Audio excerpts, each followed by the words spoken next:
Thanks for coming, everyone. Appreciate to see folks here today. And we'll be recording this for publication online. My name is Frankie. I'm a local organizer here in Northeast Pennsylvania. We have a slew of organizers talking about several of the campaigns that they're working on today from various organizations. We're going to start off with co-chair for DSA, Laura, for the local chapter. She's been filling any right-to-know requests out that the community has needed, including for police shootings and county leases with Immigration and Customs Enforcement. So please welcome to the podium, Laura.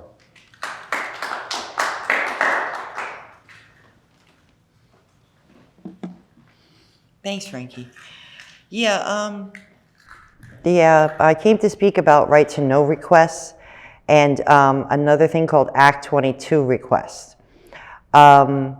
There's two in the Office of Open Records for the state of Pennsylvania. Right-to-know requests, I have considerable experience. I did about 22 of them so far for the police department. Basically, any records that's held by a state or a county or a public entity are public. They're assumed public. And so I like right-to-know requests because it puts power in the hands of the people. Most of the time, you don't need to pay anything, so it's free. So anyone can file a right-to-know request. If you go to PA-office-of-open-records.com or .gov, that is where you find the request, so it's easily accessible to everyone, and it's just a sheet of paper, and you just fill out whatever records you're looking for. There's no fee, and you mail it to the Open Records officer. Each entity, state, county, police department, whatever, city government, they must have by law an open records officer who handles all the requests. Then you can mail the request or you can hand it to them. Let me think. Then they have 5 days to answer the request. They can't ignore it. They can refuse the request at the 5-day period, or they have 30 days. They can ask for a 30-day extension if you're asking for like a lot of records. You have to be specific, and in other words, you can't just ask for, I don't know, something like all the emails from 2025. You have to ask for emails between who and who, and you have to give specific dates. Otherwise, they're going to turn your request down. They do like to say no more than yes, which is another thing I liked about the right-to-know request. If they refuse you any records, because you see, the burden of proof is on them. You don't have to explain why you want the records to anyone. You don't have to say why you want them. And they're not allowed to ask you either. But they have to prove to you why they're not supplying them. They like to cite reasons like non-specific, what else do they, confidentiality, even though it's not really confidentiality. The only things that are like confidential when it comes to open records are like people's personal information. You know, like I don't know, somebody's personal email or their social security number or their home address. That you can't ask for because that's human resources and that's protected information. But you can ask for emails using their work email.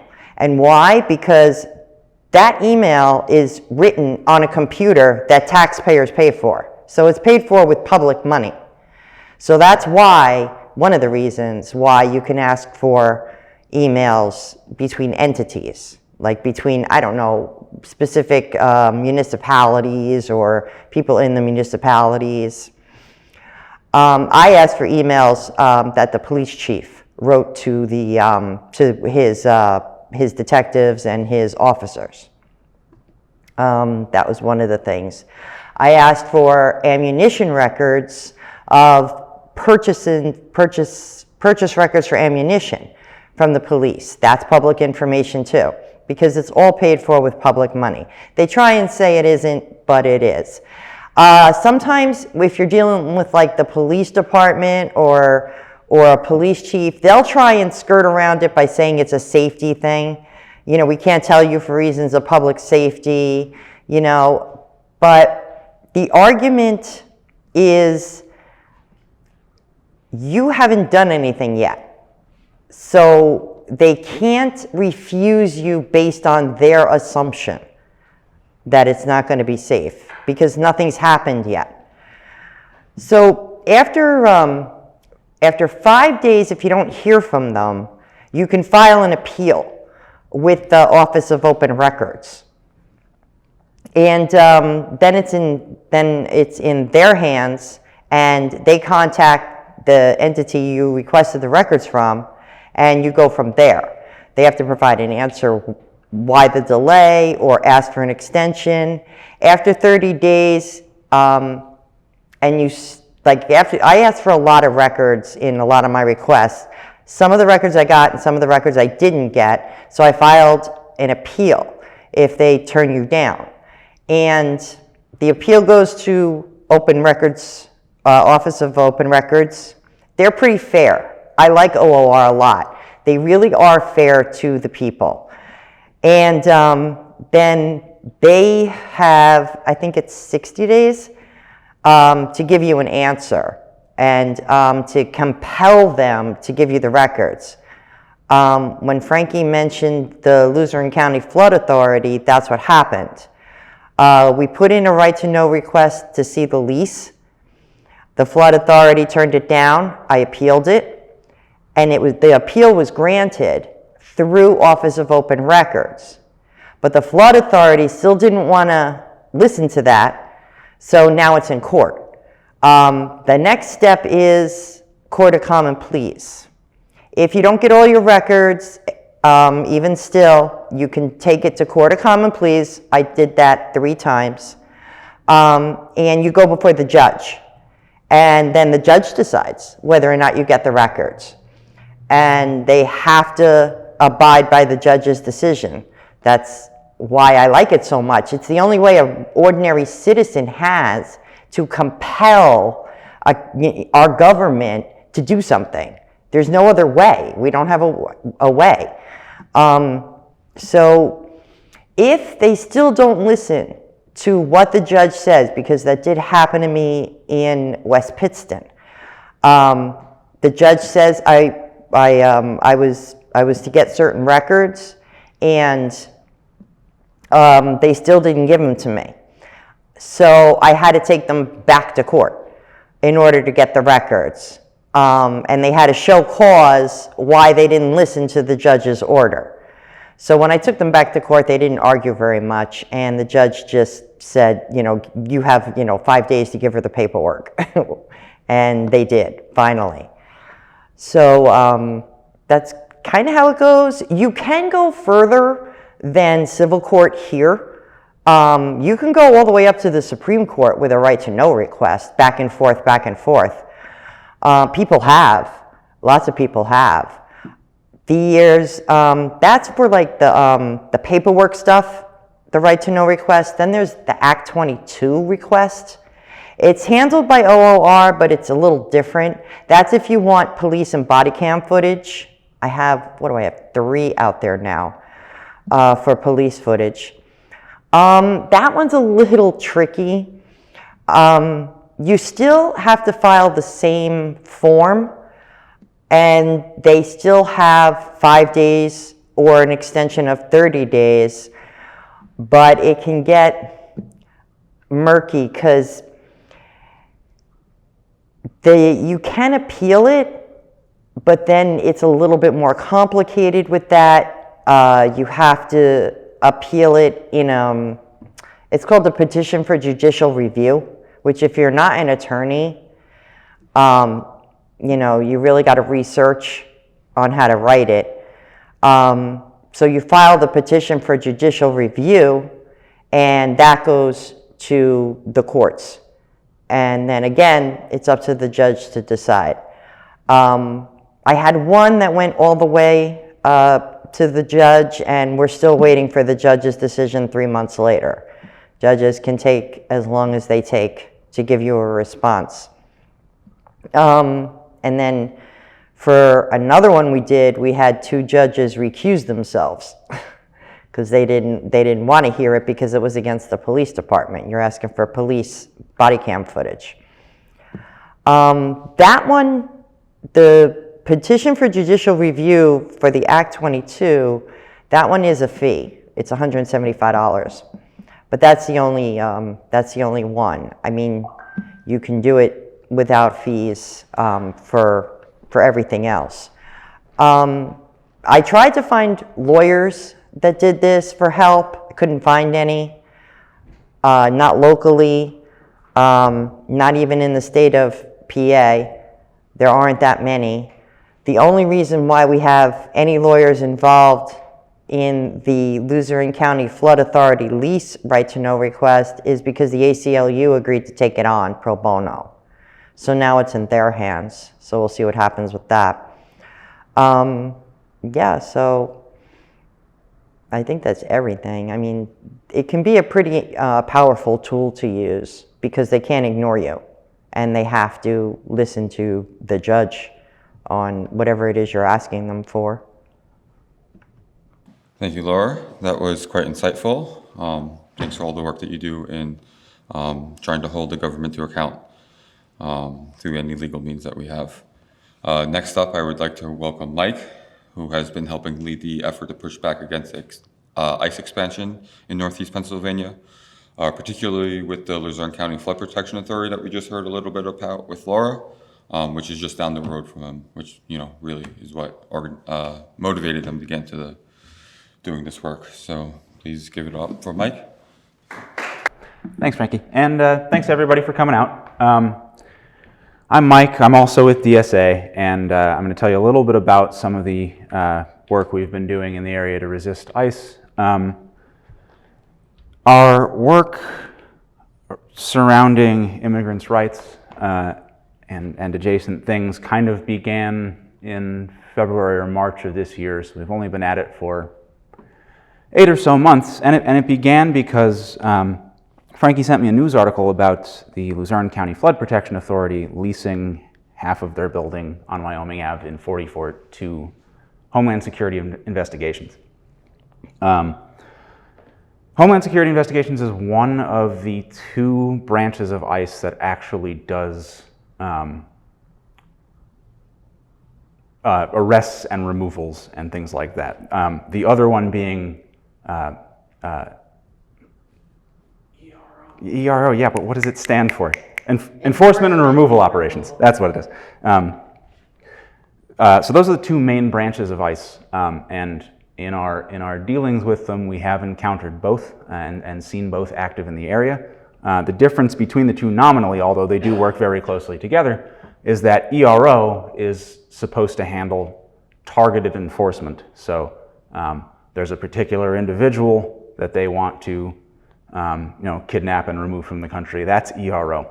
Whereas HSI nominally handles things like human trafficking and drugs, but also larger scale removal operations like workplace raids and things like that. That said, it gets a little wishy-washy, and there are documented cases of HSI being involved in things that ERO should be doing and smaller scale removals and things like that.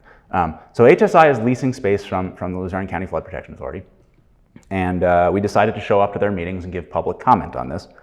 And that's when Laura put the right to know request in. They then retroactively signed a non-disclosure agreement with HSI that said they couldn't release any of the stuff, which is why they have been able to push back on it so hard.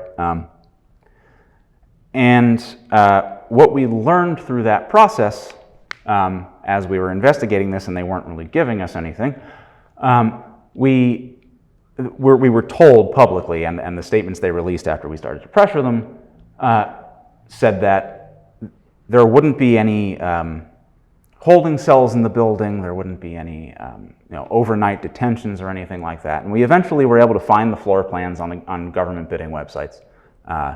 And indeed, there are no holding cells in the building, but they do have 2 prisoner restraint stools that are bolted to the floor. And it's right next to the Wyoming Valley Airport. So who knows exactly what's going on there, but we're continuing to pressure them on that. And really what this effort served to do was allow us to organize around this issue in a larger way, get more people out, and then start doing bigger and more widespread things. One of the ways that we were able to do that and start bringing people out and start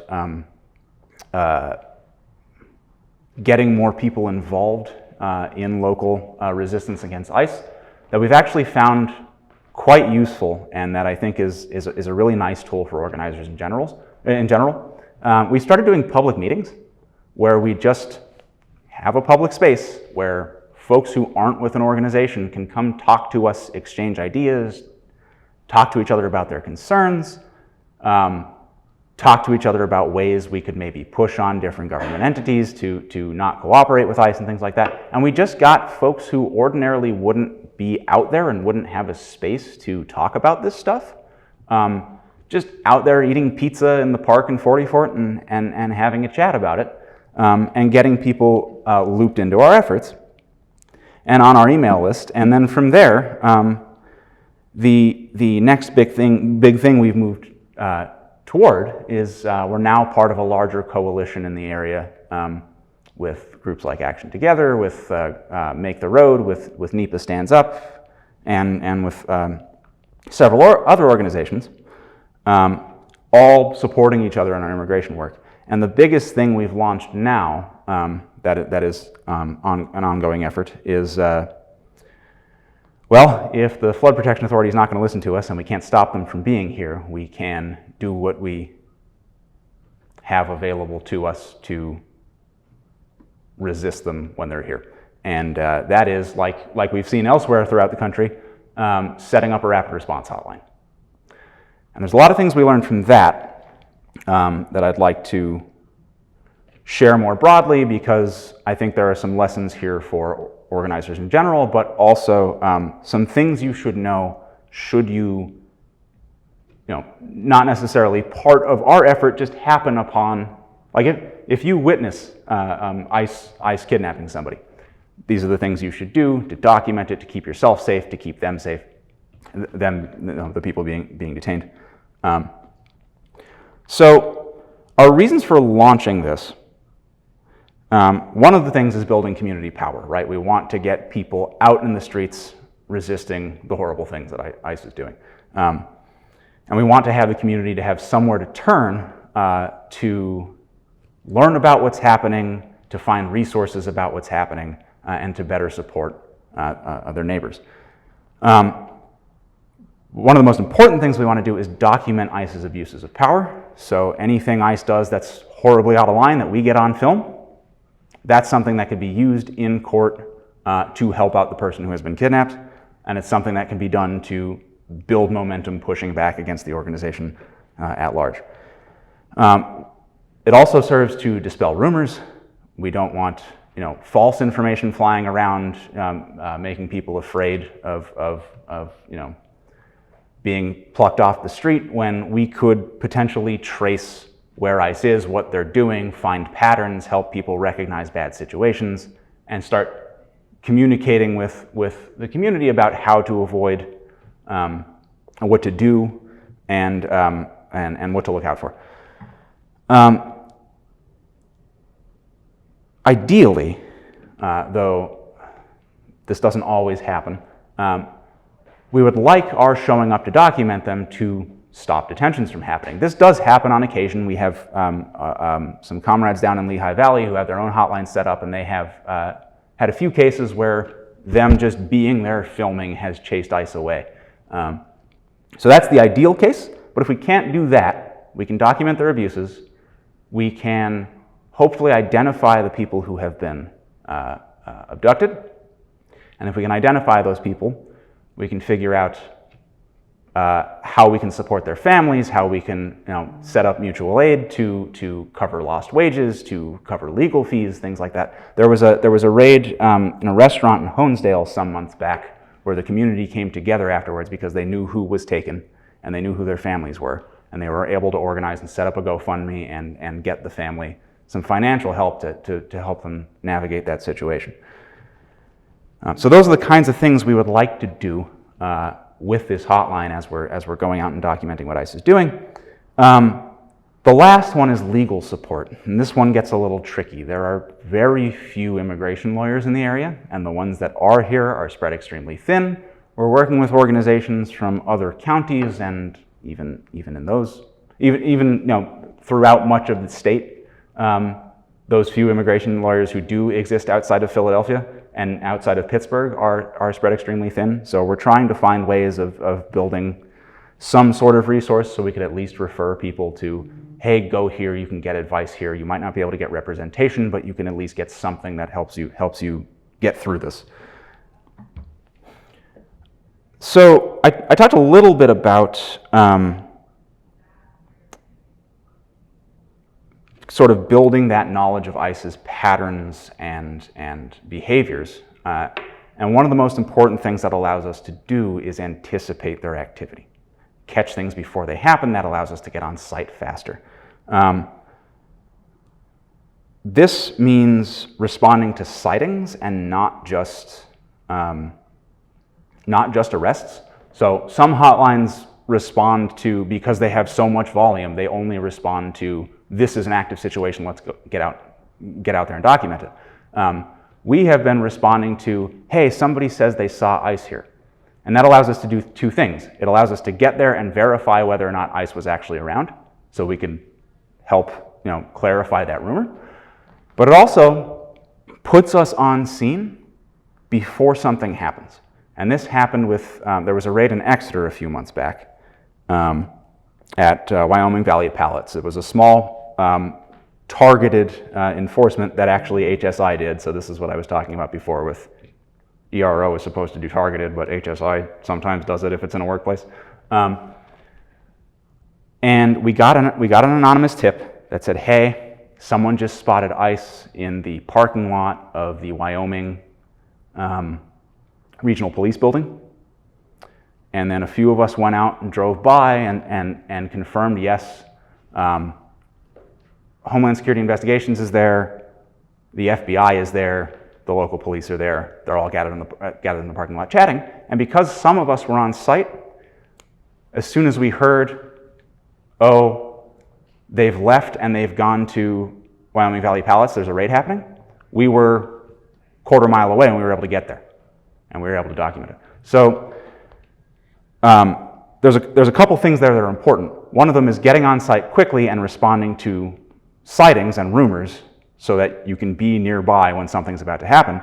The other is that we were able to identify relationships with local law enforcement, and this is a huge one because we now know the Wyoming Regional Police are cooperating with them.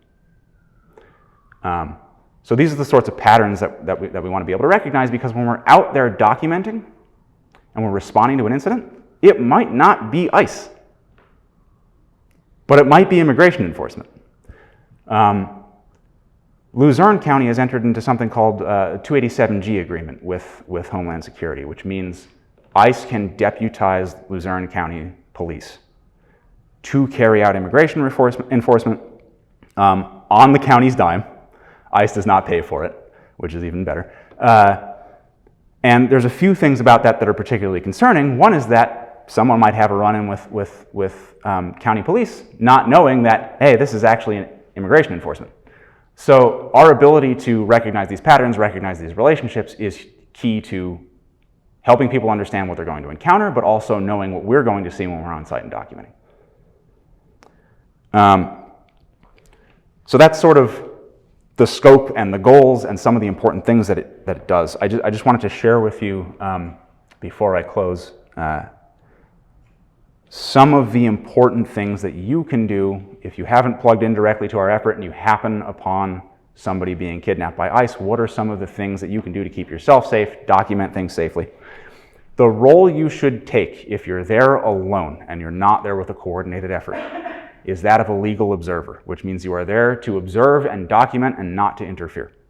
Interfering puts you at risk. Interfering alone without an effective de-escalation strategy puts the person being arrested at risk. So the most important thing you can do is keep a distance, start the video on your phone, announce that you're recording, announce that you're observing and documenting, that you're not interfering, ask questions, ask if there's a warrant, ask the person who's being detained their name, see if we can help identify them. All of those things are things you can do safely that will help us figure out what happened and help support these people and their families after they've been kidnapped. A couple of legal points around that. If you find yourself in a situation where you are on-site documenting ICE, or local police for that matter, anytime you find yourself in a situation where you might be filming law enforcement, this is broadly true, you have the legal right to do so. Law enforcement does not have any right to privacy while they're on the job. If they are doing something related to their job, we are allowed to film them, as long as we are filming from a public location. And that means where you are standing. So if I'm on the sidewalk and I can see into a private building, I can film that. If I'm on the sidewalk and I can see something across the street, I can film that. It doesn't matter if the thing that is happening is in a public or private space. If where I'm standing is public, I'm legally allowed to film. This gets a little bit nebulous with things like restaurants and businesses. In a restaurant, for example, the dining area is a public space. That's where patrons can be. So ICE is allowed to enter there without a judicial warrant and take somebody, and you are allowed to film them. The kitchen of that restaurant is a private location. ICE can't go in there without a judicial warrant, and you can't go in and film stuff. So there are some boundaries there. Another kind of commonly encountered one, sidewalks are public, parking lots are dicey. The landscaping between sidewalk and private property, if it's an easement, so there's a walkway, that's perfectly fine. If it's just like tree lawns and stuff, that can be private. So mind where you're standing and try to be in a space that is very, very obviously public and get as good a view as you can. Just going to bring up the last thing I wanted to say. Right. The last important thing I want to say, if you're documenting ICE or any other kind of law enforcement, use your phone to take the video. If you're a video file, if you're good with fancier equipment and you're responding to an event, just bring your phone for a couple of reasons. The biggest one, aside from the fact that it's small and portable, the biggest one is that if you have your camera app on your lock screen and you open it from the lock screen and take a video, then to go see that video, like to look at your photos and videos after that, you have to put your password in. Whereas if you unlock the phone first and then open the app, you can just go in and see your photos and videos.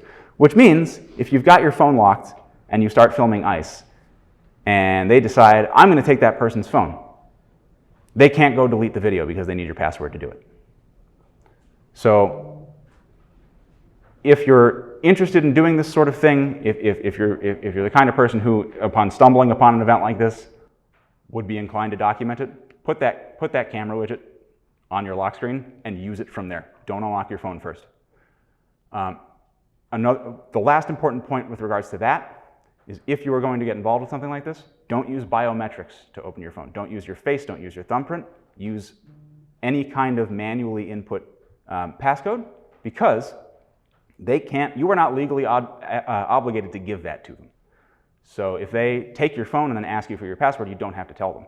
But it gets a little wishy-washy if they take your phone and then hold it up to your face. The legality there is a little bit less clear. So set a manual password, put the app on your lock screen, and don't unlock your phone before you film. Those are the last pieces of sort of things we've learned that I wanted to mention. We do have more focused trainings for this upcoming. If you're interested in helping to participate in the ICE Watch hotline, come talk to me afterwards. I'll give you the link to the next couple of trainings. And as we mentioned, our efforts against the Luzerne County Flood Protection Authority and our efforts with the right to know request to get the lease are ongoing. The next big meeting of theirs that we are hoping to get a lot of people at is on Tuesday, November 18th at 1 in their office on Wyoming Ave in 40 Fort. We hope to get a large number of people out there to sort of pressure them to move forward with the right to know request and give us what we asked for. Thank you, Mike. Great information. Love all of that. Next up, we have a presentation. We have Holly, who's the lead organizer with Northeast Pennsylvania Stands Up, where along with organizing for non-discrimination policies on the county level, has been meeting with local residents that have been evicted, were being evicted from their homes at a mobile home park in order to make way for an AI data center. Hi, I'm Holly Ord. I am the local organizer for NEPA Stands Up. Thank you for being here. Thank you for allowing me to speak here. I'm going to talk about data centers. And data centers, I think in the past 2 months, have gone from not knowing what a data center was and feeling very much like my grandmother when I was a kid, where she would tell me, I don't know why I need a DVD player, my VHS player works just fine. I'm feeling very much like that around the entire concept of data centers, what they are, what they do, how we use them, and how they use them, which we'll get into. So I didn't know where we were starting from as far as what people know about data centers. So we're just gonna talk about everything about them. We're going to start from the beginning. So we're going to talk about what we know and also how to fight back for our communities. So what are data centers? They are, they are large buildings filled with servers used for online storage and the creation of digital infrastructure for businesses, websites, social media, and increasingly the military and police. Modern data centers have existed in some form since the growth of the internet in the late 90s. However, generative AI like ChatGPT, OpenAI, Google Gemini have created an indefinite need for hyperscale data centers. These hyperscale data centers are being proposed and built at a rapid rate. So traditional data centers are places where organizations can store and manage their data. Hyperscale data centers support the ever-growing large-scale cloud platforms. These facilities can store tens of thousands of servers. Okay, so how are data centers used? Like I mentioned before, they are increasingly used for military and police. What I really want to focus on, given where we are politically, is I want to talk about ICE surveillance. So ICE uses AI that uses data centers for mobile facial recognition. ICE uses that technology to collect and process biometric data, including scanning a person's face and collecting and storing contactless fingerprints. In 2025, ICE signed a multi-million-dollar contract with Clearview AI, who scrapes billions of facial images from social media sites and the public internet. ICE has also paid Palantir, which is a company founded by the guy who founded Twitter, $30 million to build them Immigration OS that combines scrapable data from multiple sources like social media and license plate readers to track individuals with the expressed purpose of arresting them, kidnapping them, deporting them. So we have seen a narrative around data centers that I have already fallen into, and it has been 2 months. We are seeing a lot of the blame for data centers and the need for data centers placed on individuals, placed on the need for people to do their little Google searches and not actually look at a link and get the AI overview, or using ChatGPT to write their shopping lists, which is very funny, but also is placing the onus on individuals instead of on the big tech companies that are using data centers to surveil us, to store all of our information, and to use it against us. So this tweet, or X or post or whatever we're calling them, really just smacked me in the face, because all data centers being forced on us aren't for future public demand. It's not because you are saving too many pictures to the cloud. They're for current military and government demand. So that AI is the backbone of the new surveillance state, but they can't say that. So they are putting out a narrative that is blaming you individually for the need for AI. And it's very reminiscent of the reduce, reuse, recycle narrative of the fossil fuel industry used against us with plastic consumption. One individual not recycling doesn't do anything to combat, growing greenhouse gas emissions. It is the fossil fuel industry who is ruining our planet and blaming us. So how are data centers powered? We have this thing called bring your own generation.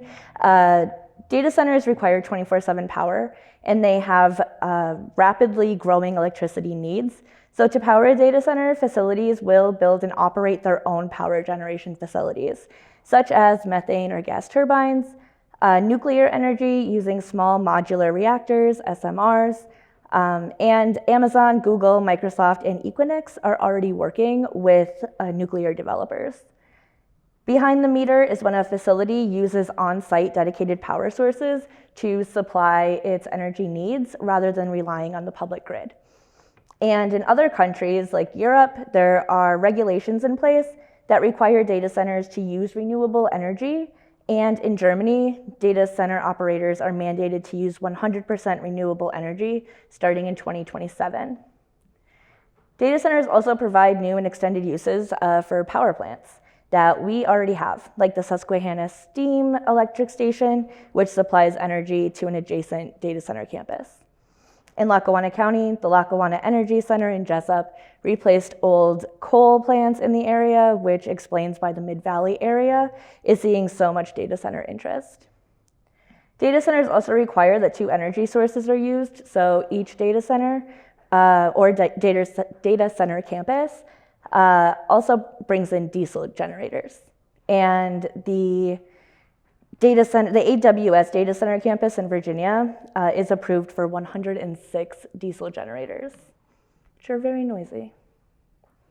These are also some pictures of data centers in Virginia that the PA Climate Equity Table folks went and saw, and recorded some videos that I could not fit into my presentation, but I have them, and if you want them, I'll send them to you. Yeah, just some visuals, because this is very text heavy, and I apologize. It's gonna get worse. So why the data center boom? The widespread adoption of generative AI has rapidly increased the demand for data centers. Roughly 22 states have introduced tax incentives for data centers, including Pennsylvania, and support at the federal level has encouraged rapid production. Developers do not want to miss out on the potential. There's lots of FOMO in the industry, and they are willing to build up the infrastructure even while they wait to be connected to the grid. In some states, data centers are being built, they cannot connect to the grid, and they are simply saying, that's okay, we'll wait, and they're continuing to build up. So why Pennsylvania? Data centers exist in every state, and bigger data center campuses are planned for every state. But Pennsylvania is a particularly attractive market for AI data center campuses. We have a history of extractive industries and high energy production, a lot of water in rural areas that can be used for development. Tax incentives have opened the door Pennsylvania Energy and Innovation Summit on July 15th, 2025 at Carnegie Mellon University, Senator Dave McCormick unveiled $90 billion in investments through the state, and they are being used by companies like Google, Amazon Web Services, Blackstone, Powerhouse Data Centers, and CoreWeave. CoreWeave, who is currently suing the city of Lancaster, which is very interesting. So hyperscale data centers are keeping the natural gas industry alive and expanding opportunities for nuclear energy. I think we all know this, but we're going to go over it. The realities of data centers: there's air pollution, energy sources emit pollution that can harm human health. There's methane, fine particle pollution, including metals and smog. There are various associated health impacts listed there, like nausea, lightheadedness, skin rashes, worse birth outcomes, heart disease, lung disease, cancer, and death. And it also contributes to climate change. Methane warms the earth 80 times faster than carbon dioxide, and climate change itself also affects the health, safety, and welfare of our communities. Water usage. Water is needed to cool the large servers. Larger data centers can use as much water as a small city, and significant drain on municipal water eventually leads to a lack of drinkable water. Many rural communities in PA do not have access to municipal water, and data centers in those areas are using well water in rural communities, leading to concerns about water shortages and damage to local wells, which has already happened in Georgia. I don't know if this is gonna load. Oh, it does. And is it gonna?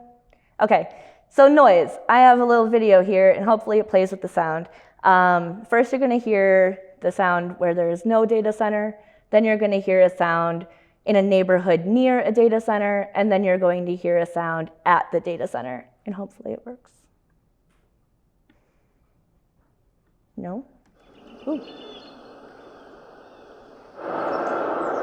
That's near a data center. And that's at a data center.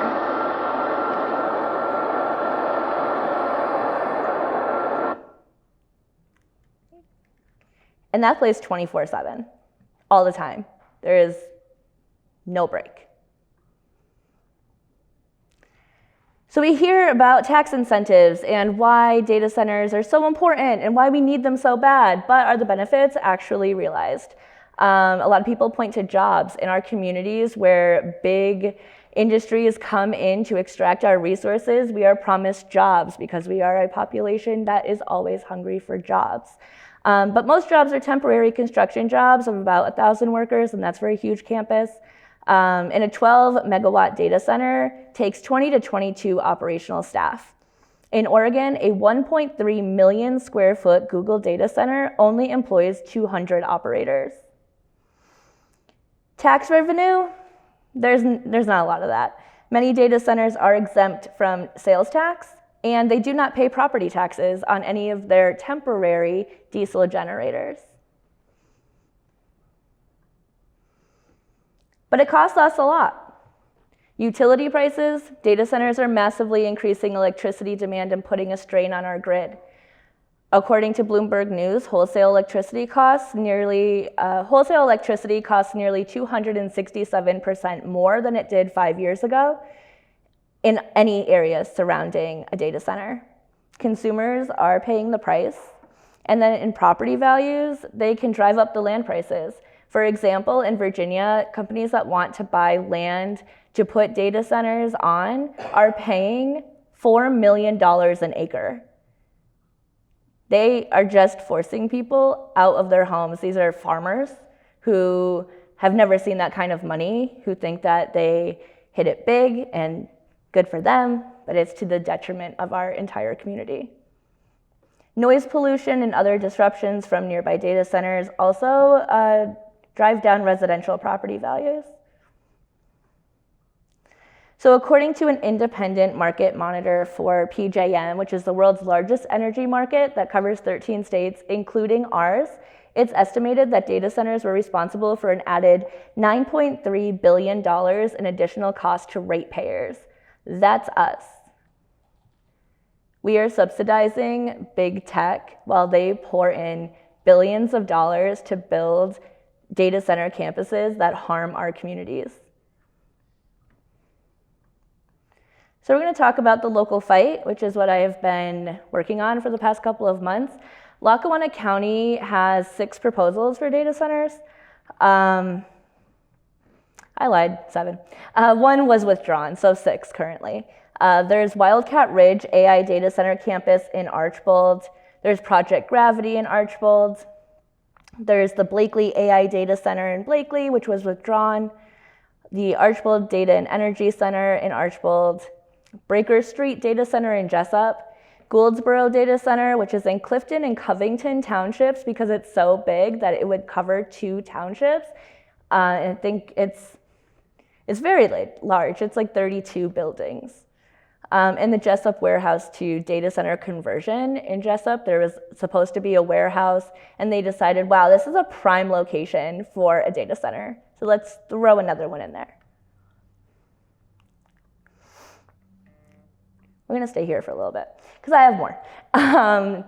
In Archbold, the Project Gravity data center in particular, I was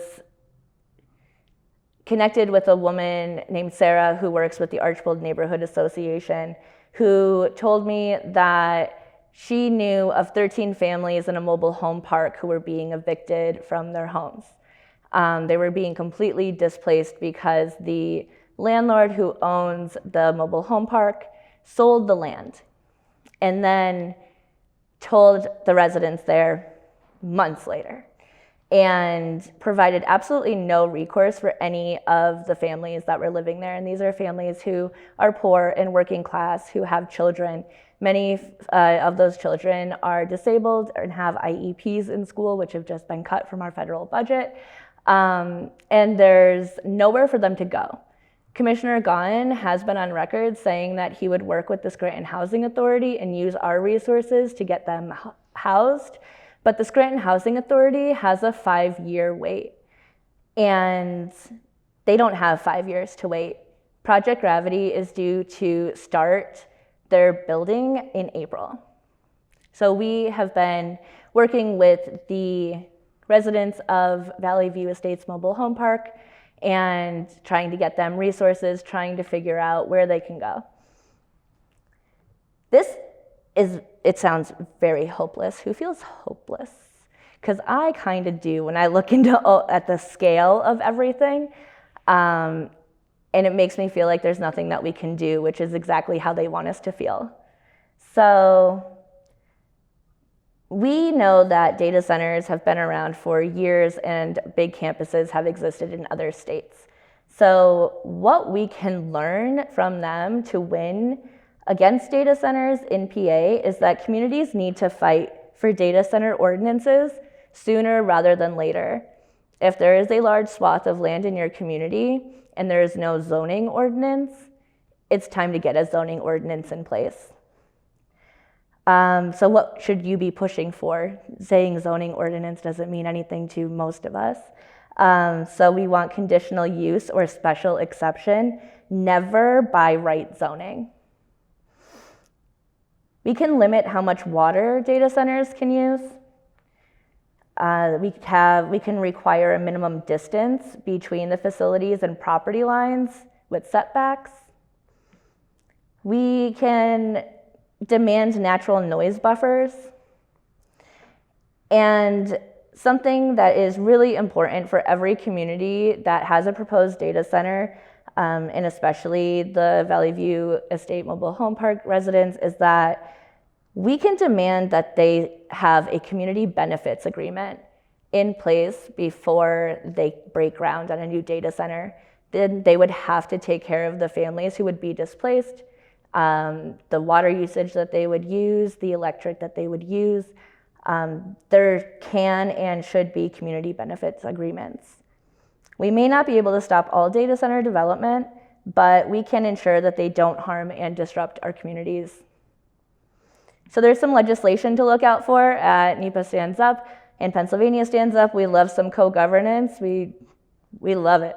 So we are constantly looking at some legislation that we can support and get other people to support. And a lot of people don't even know that this is coming out. So there is a PA Ratepayer Protection Act from Senator Katie Muth.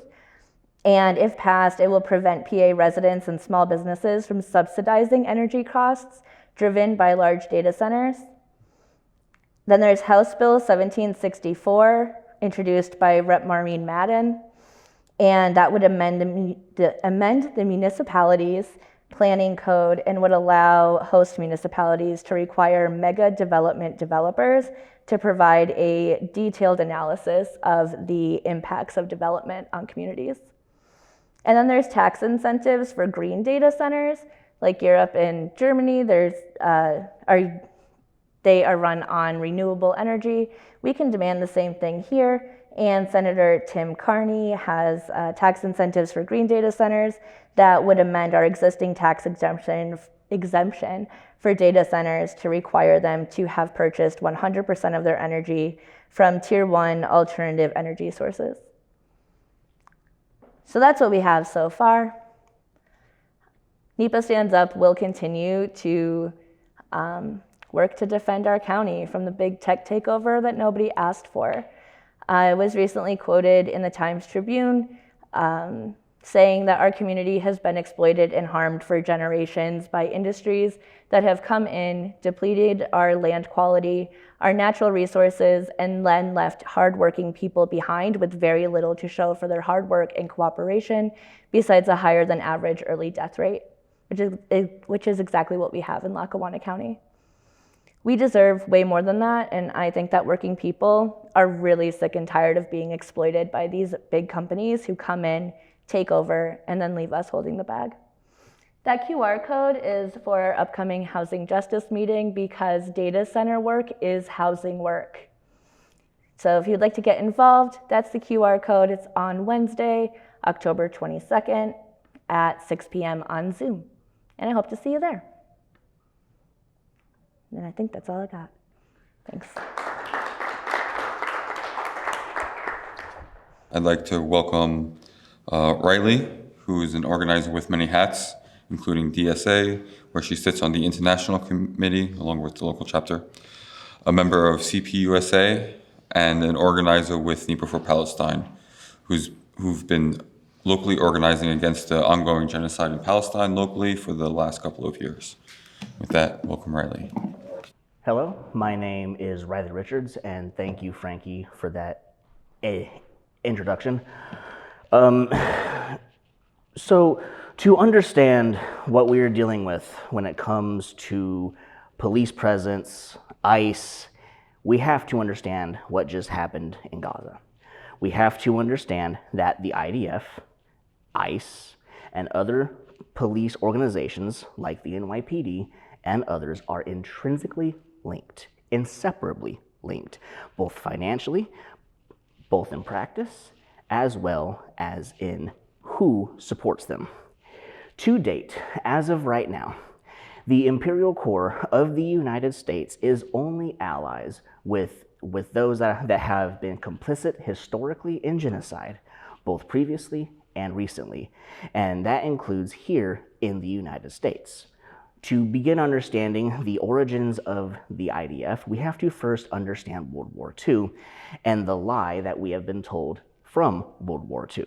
The Havara Agreement is a detailed example of what happened when Zionists and Nazis collaborated together to create an immigration platform to move wealthy Jewish refugees from the mainland of Europe to Palestine.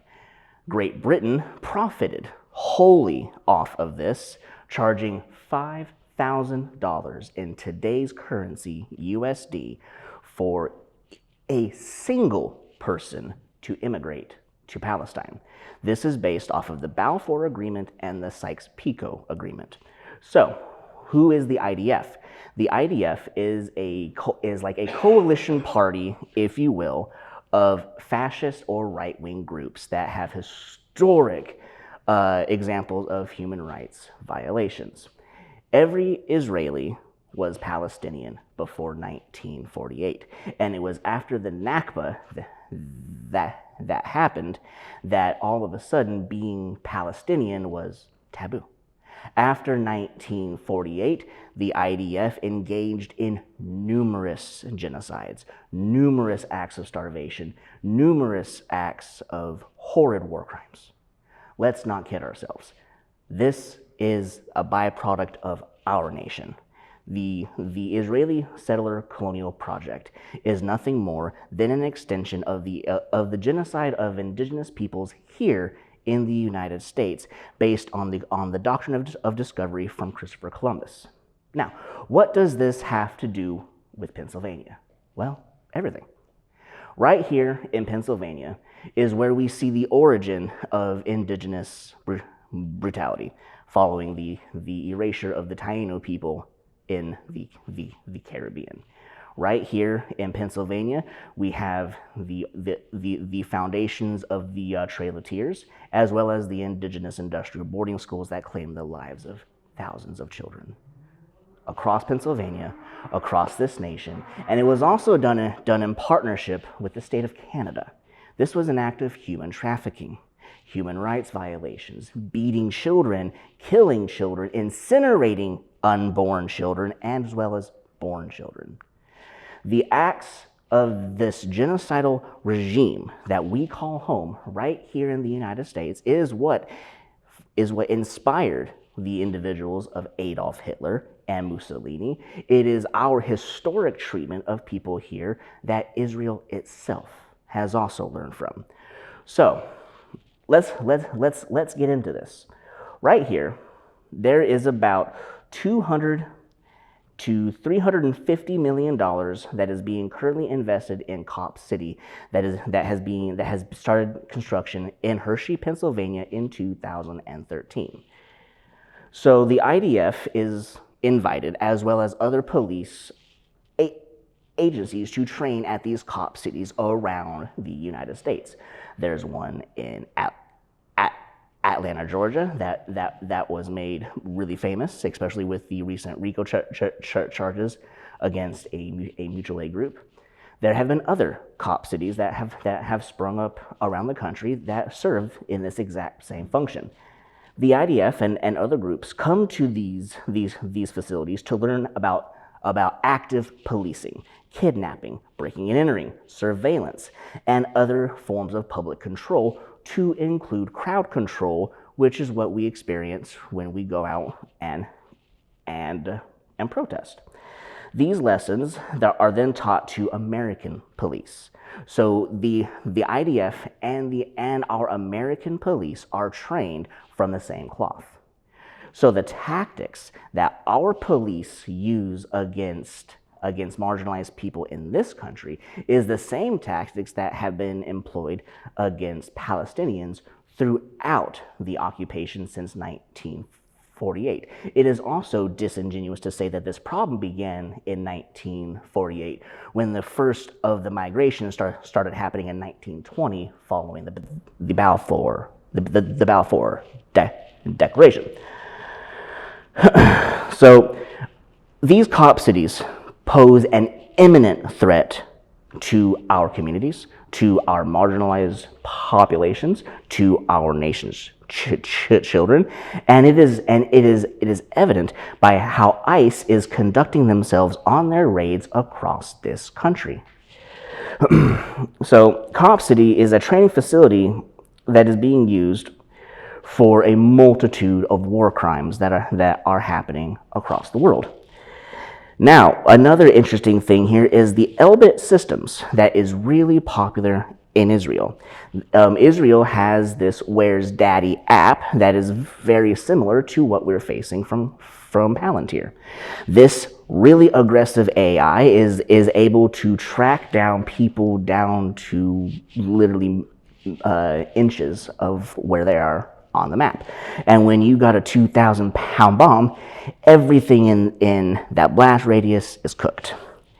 So, Elbit systems are also used against our indigenous tribes, especially if those tribes are along the Mexico and U.S. border.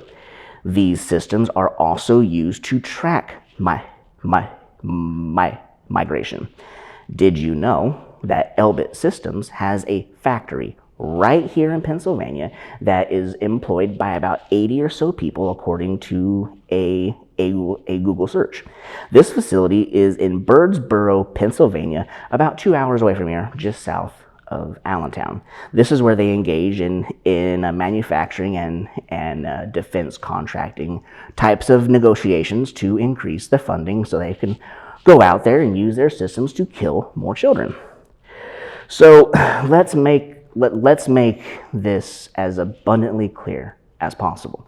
Everything that we saw happen in Gaza for the last 2 years has every chance of happening here on U.S. soil. And I don't think I need to remind everybody of what just happened with Alligator Alcatraz, the Alligator Auschwitz. Laura Loomer took to her Truth Social or Twitter and said that the entire population of Latino people, about 65 million people, are about to become alligator food. This is a direct violation of the Geneva Convention, as well as the Genocide Convention via Article 2. So let's not fool around here. We are facing an ethnic cleansing, and it is currently underway, and thousands of people are being bused, shipped, or flown out of here. There are rumors that are being investigated of people washing ashore being chained. We have thousands of people who are magically vanished from the Alligator Auschwitz facility and ended up randomly in somewhere in Montana. So let's understand this. If they can move all of these people without us knowing about it, what else do you think that they can do to these people when we can't see? And that is what we have to organize against. This is called the Imperial Boomerang. Everything that we are seeing overseas is happening here because everything that happened overseas was inspired by here. Fascism is a Western supremacist byproduct. It is not Eastern. It is not from the global South. It is directly from the sphere of influence of which we call home. So, how can we do this? You can join NEPA DSA, you can join CPUSA, you can join NEPA for Palestine, NEPA Stands Up, or any one of our organizations that are engaged in protecting the people and raising our voices across the nation to ensure that what happened in Gaza does not and will not and cannot ever happen on U.S. soil again. Thank you. Also, if you are interested in CPUSA, I have pamphlets in the back and also a sign-in roster if you would like more information. Thank you. Thank you, Riley. Always love to hear from you. And we have one final speaker today, traveling a long way from South Central Pennsylvania.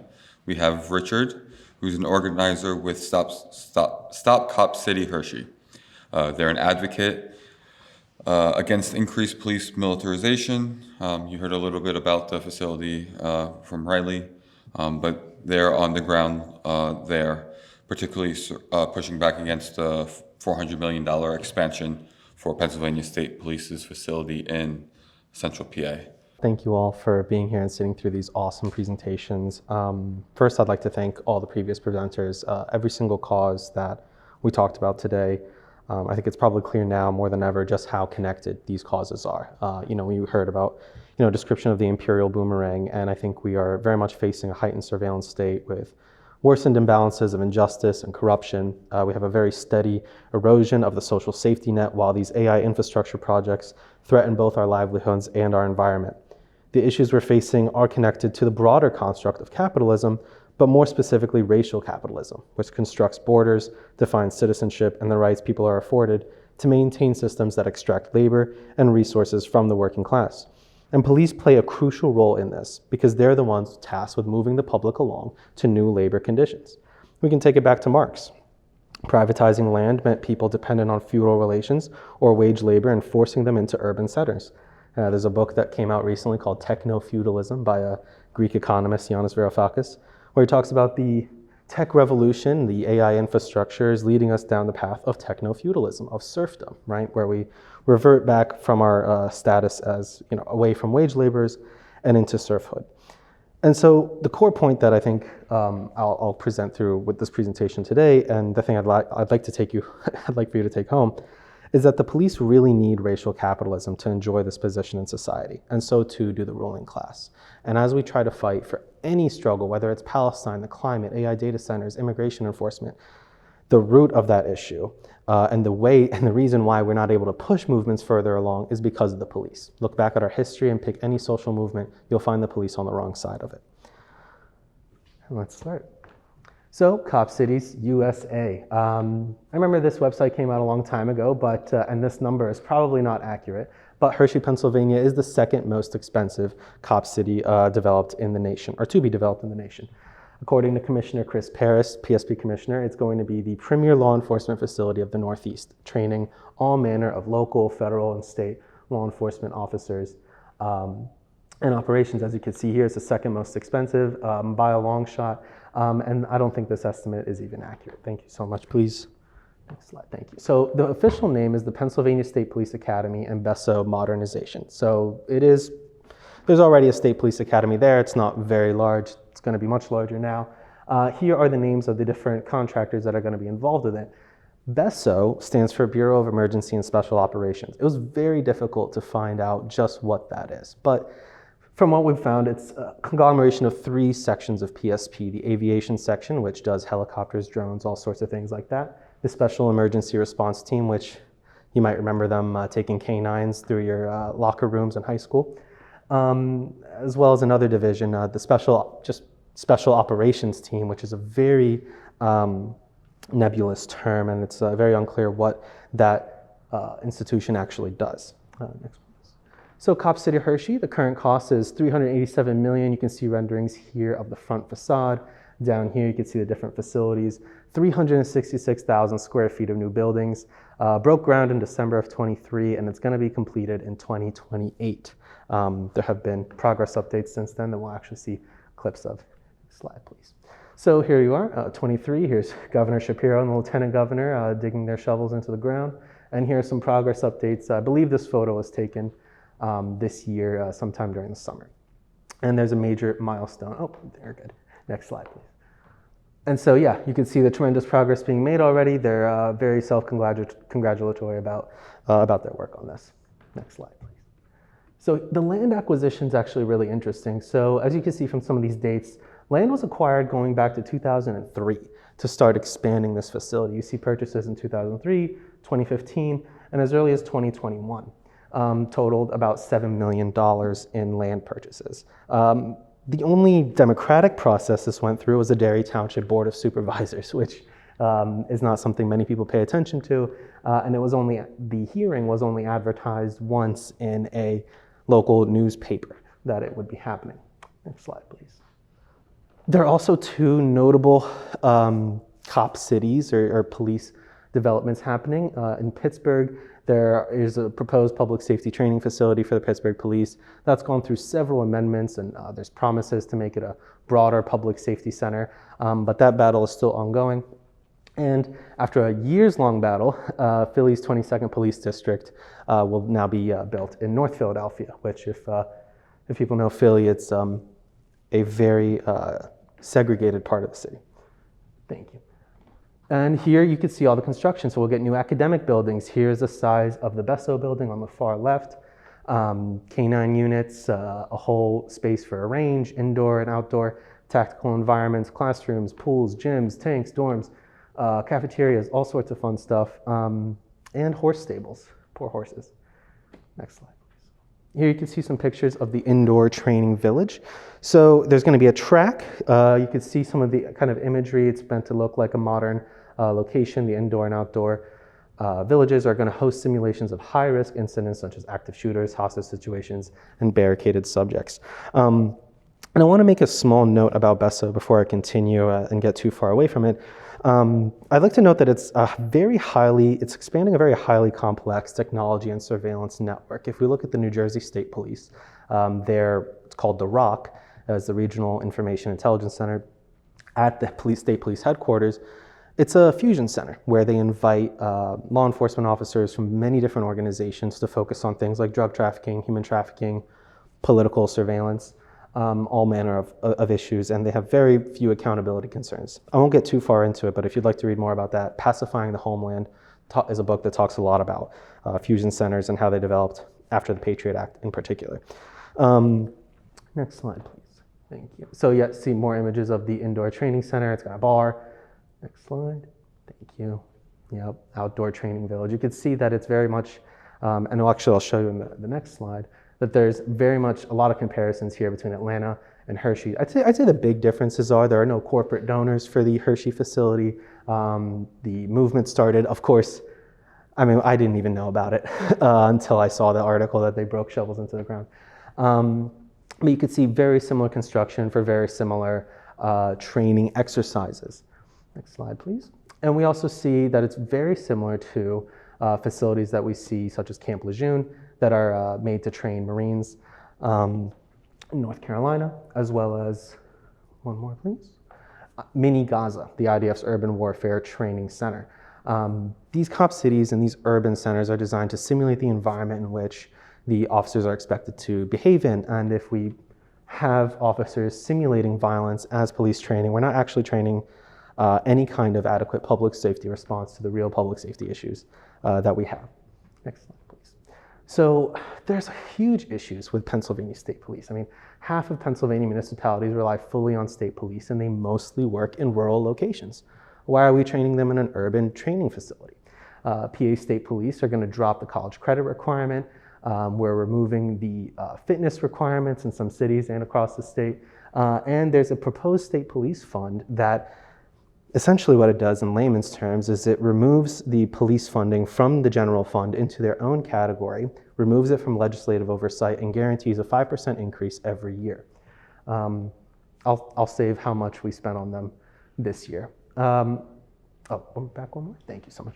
And so one other thing I wanted to include here is there's a plan by Governor Shapiro to hire at least 1,500 new state police troopers, despite the fact that more police does not equal more public safety, and we've had huge public safety declines. And also there's some serious issues with officer data disclosure.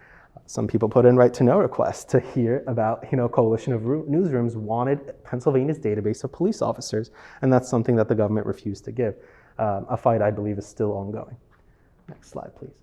And so Governor Shapiro, this is my data center slide, but thank you so much to the presenter that really worked on it. And the one thing, the new that I'll add here to this is kind of taking a look at Governor Shapiro's contributions himself, right? So he received for his campaign $1,100,000 from an investment firm called Greylock. Greylock heavily invests in Israeli developed surveillance technologies. They have many people from IDF's Unit 8200 that work in that organization.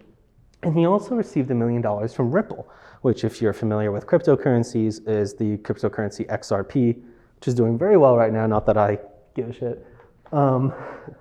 But the point I want to make here is that this guy is clearly trying to increase the drive of AI data center development. He's clearly has backing from two very major institutions that are going to benefit massively off of this. And not only that, but he's very much not just pro-police, but the infrastructure that he's developing with these AI data centers definitely serves police surveillance. I don't think it's as much, Pikachu videos as it is having the database for surveillance. Not to mention how we're living in a time with much less transparency, much less accountability for public safety and for law enforcement, while they are getting expanded powers that we're truthfully very slow to react to. Next slide, please. And so the only time this has ever been talked about in public is by Representative Paul Friel. He talks about how in the 23-24 budget, the state police were provided with $982 million for general operations. That's a 32% increase in funding from the previous year, with $958 million of the total funding allocated for general government operations. So he names the new contractors for the academy, which at the time it was only quoted at $305 million. And the academy is most likely being funded by a mix of federal and state grants and appropriations. That is likely true, but that's not publicly available. However, while the state police did attend hearings with the General Assembly for the budget to receive funding, I have been unable to find any mention of a public hearing regarding the new academy project. I've even spoken to some legislators about this, and I was the first to inform them that it was even happening, and that there was even resistance against it. Representative Paul Friel's on the Appropriations Committee, so he knows more than other representatives would. But that's to say that this was slid very much under the rug, and it's been under the plans for a very long time, and it's recognized exactly how unpopular it is. Next slide, please. Thank you so much. So, expanding police funding, I think, I talked a little bit about the desire to hire more officers, as well as some of the other things with, shifting the police funding from the motor license fund to their own fund. We've seen a lot of funding for local law enforcement recruitment and funding allocated towards gun violence prevention. And I want to talk about that for just a second, because that money mostly went to police for the purchase of various surveillance, forensic, and investigation technologies, and co-ops community violence intervention. You might remember some CVI programs that would come up where the police essentially work with local leaders to try and intervene in the drivers of violence. And what police think the drivers of violence are particular individuals that they are regularly surveilling, most often Black and brown youth. And so it's really important to note that those resources dedicated to these investigations are creating further violence through surveillance and criminalization of under-resourced communities. And rather than programs that have police co-opting social justice rhetoric like public health or violence prevention, we can just give that money and those resources to the people who need it and the people qualified to do that work. Next slide, please. So PA surveillance, here are some of the things that we know from that investment. We talked about AI data center development. Axon is a well-known police technology group. They make the body cameras, as well as many other applications, such as a AI tool that will write out your police reports for you, which is very interesting. Police now have vehicle surveillance systems, automated license plate readers. We have ShotSpotter cameras in Pittsburgh, Harrisburg, and Darby Borough. Cellbrite, I think someone mentioned, or Clearview AI. Clearview AI is also being funded under this initiative. Cellbrite is a digital forensic tool. Basically, it means that it doesn't matter if they don't need your password or anything. It just goes in a little machine, and there we go. And also the purchase of Zero Eyes AI cameras in Philadelphia, and it's being attached to SEPTA buses as well. So we have a very broad network, and I actually didn't get a chance to include recent news, but Flock and Ring are now teamed up into one organization. And Ring received significant money, not just from the state, but from many local law enforcement agencies to, literally local law enforcement was purchasing Ring cameras and giving them out to residents to expand their surveillance network. Next slide, please, thank you. So the colonial background of Pennsylvania police is actually pretty unique and linked, and I'll build upon what some of the prior presenters said. This not-so-handsome fellow is August Vollmer. He was one of the leaders of the occupation of the Philippines, which the US occupied for a little over 100 years. August Vollmer was a big proponent of community policing. And what he meant by community policing was that policing was ultimately an act of counterinsurgency, right? The counterinsurgency field manuals from the 60s to 2006 held that warfighting and policing are dynamically linked, and that the primary counterinsurgent force is the police. So yes, this does play on the old police trope of police fighting wars and cities as war zones, police as soldiers, but in another more telling sense, it's often community policing that's stressed, no doubt to draw attention away from the overall goal of pacification and the more explicit forms of violence that are involved with it. Focuses placed on the idea of winning over the population, living among it, holding territory, gathering intelligence, and engaging multiple stakeholders, which we can see police doing with their typical actions and with their not-so-typical actions. With this logic, then, the state's language of security and bureaucracy, regardless of whether progressive or public health language is used, is really a poor attempt at hiding the fact that what's really in operation is a pacification operation that relies upon increasingly routinized human functions and the means provided by an increasingly complex algorithmic and technocratic mode of surveillance and domination. Community policing is how August Vollmer explained how occupation forces should operate from the community. The idea is to create a community of snitches, breaking apart the horizontal bonds and solidarity communities share in favor of vertical bonds that lead to the police. The police break down any sense of community and bonds through incarceration, suppression tactics, confidential informants, and create this vacuum uncertainty that's filled by police authority, extending legitimacy to community groups. And, we should really be specific with that because infamously, George Zimmerman was a neighborhood watch captain. And those relationships between police and some of the mutual aid institutions that they will themselves bring up and co-opt can also lead to violence. And I'll also point out that we never heard of these programs until 2020. They increasingly will co-opt abolitionist language or even public health language for their own ends and for their own reasons, right? This image I have here is from the book Cities Under Siege. From Baghdad to Baton Rouge, we've got your back. It's an advertisement for thermal imaging operations, right? And advertising for law enforcement to purchase and include onto their machines. So really, in all of our colonial escapades or adventures around the world, we've picked up new things, we've developed new technologies, and brought it back home. Of course, there's the typical story of the runaway slave patrols, the sheriffs that operated on the railroads, but also the Pennsylvania State Police have their own history of brutally repressing raids and workers' protests, even in Hershey as well. Next slide, please. So, Israel and Pennsylvania police, we had a previous discussion on that, and in our research we found that as going back as far as 1999, Pennsylvania legal police, governors have all gone to Israel to consistently train their forces, just year after year, 2003, 2006, 2007, with very little interruptions, and it likely goes back further than that. The point was made, right? Next slide, please. And so I think the main thing I want to focus on here is that police have won binding arbitration, qualified immunity, regular pay raises and pensions. They have law enforcement officer Bill of Rights. They have a legislative agenda that very much focuses on removing any way of obtaining accountability from police for what they do.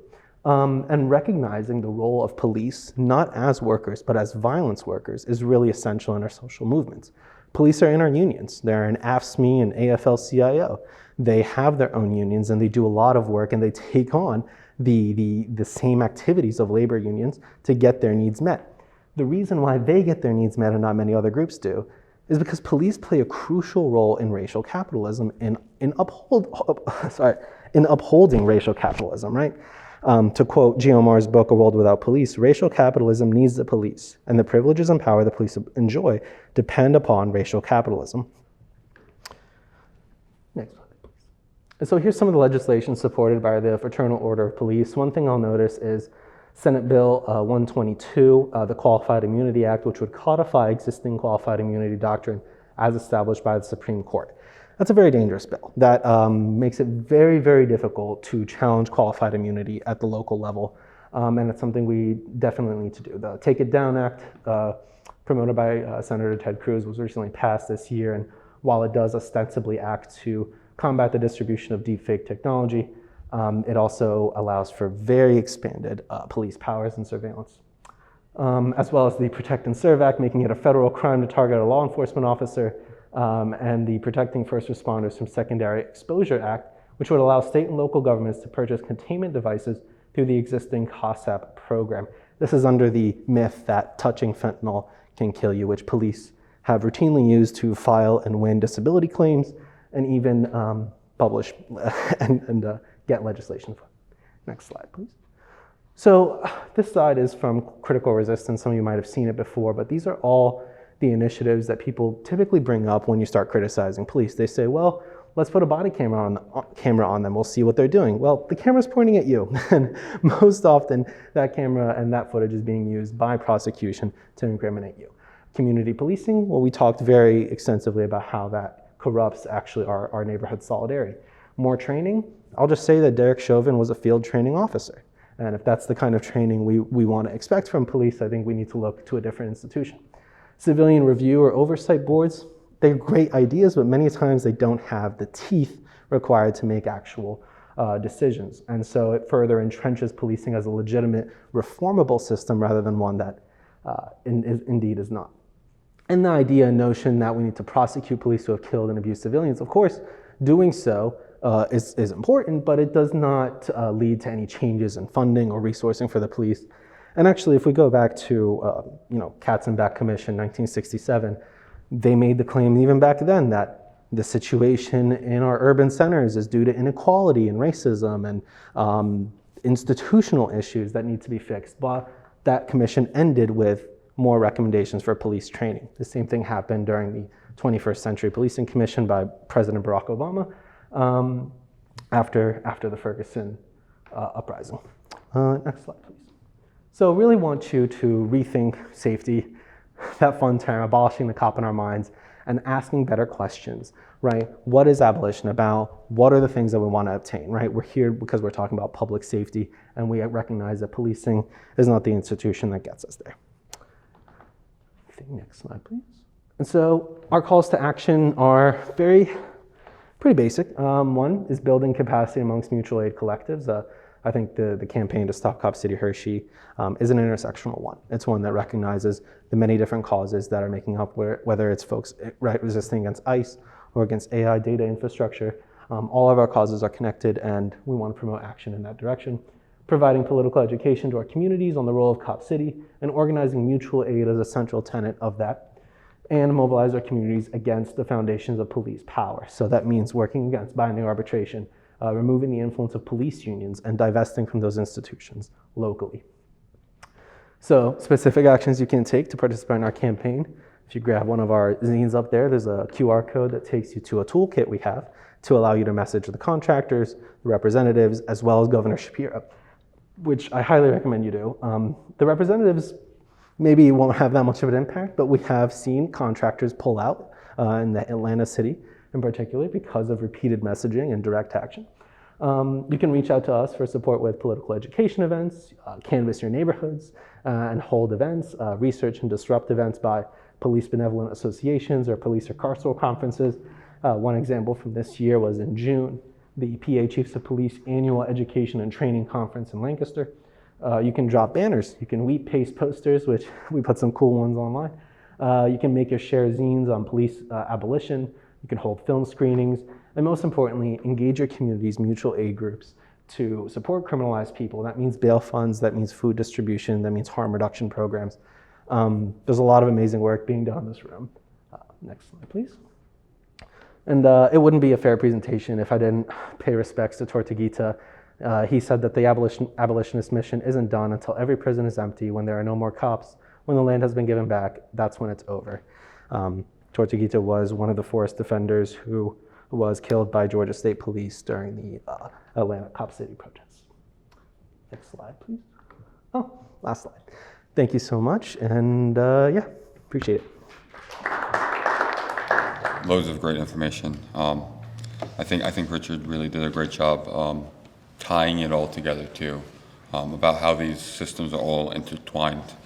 At the beginning of the call or presentations, you might have been like, oh, where does AI data centers fit in with Stop Cop City, or what's the connection between ICE and Palestine? But I think through the presentations and the speakers that we had today really draws some of these connections out about the interconnectedness of all the struggles that we face. So with that, we're going to be wrapping up the video segment. We're going to be doing some, maybe a quick group discussion about everything that we learned, any questions that we might have, instead of having like a formal, presenter up here and, folks in the audience asking questions. We'll like kind of turn towards the middle and speak, with each other. So with that, thank you for everyone that gave our talks today. Thank you for everyone that came in person and everyone online that tuned in. Thank you.